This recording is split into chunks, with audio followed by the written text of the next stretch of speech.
Deborah Cornwall reporting.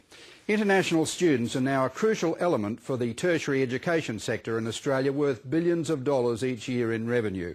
In New South Wales, most universities are financially dependent on full fee-paying students coming from overseas. Accommodating these students is an industry in itself.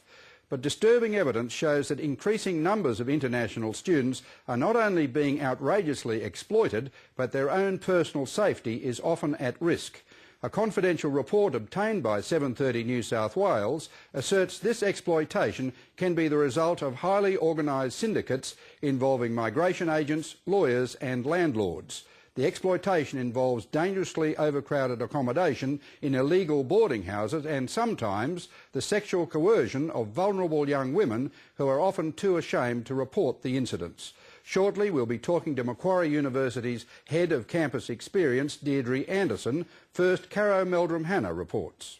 A lot of international students, they are very young and inexperienced, and perhaps they could meet some of this kind of bad landlord and take advantage of them, but they couldn't find any help.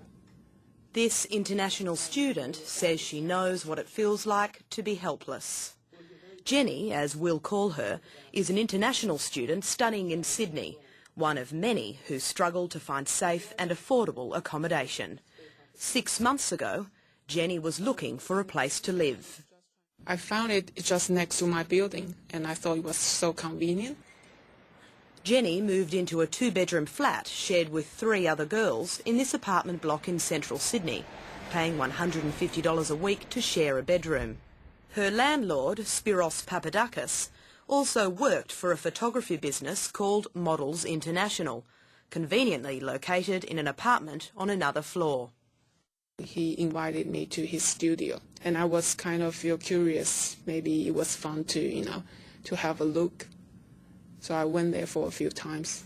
Jenny willingly did some modelling for her landlord and allowed photos to be taken, but it quickly turned into something else when Spiros asked her to come to his bedroom.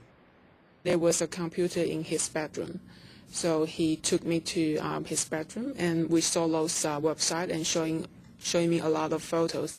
He, started to saying that he wants to give me a massage or something like that. Then I started to feel it's really weird. Then I told him to stop. Over the coming months, things for Jenny and the other female students living in Spiros's apartment went from bad to worse. He asked us to call him Pippi and sometimes referred to Dr. Pippi because he was trying to solve all our problems, psychologically, physically, whatever problems. He would just come to our apartment without notice and just came and leave. Every day he came. I try to avoid him as much as I can.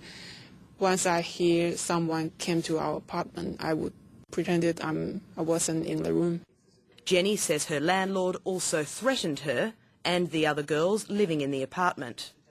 He actually told us if we don't behave, he could call his friend as a police officer to come and kick us out. Yeah, so we had to, be good in his apartment. Increasingly fearful of her landlord, Jenny managed to move out of the apartment without further harm, but she says she had to fight to get her bond back. Jenny is not the only student claiming to have been badly treated.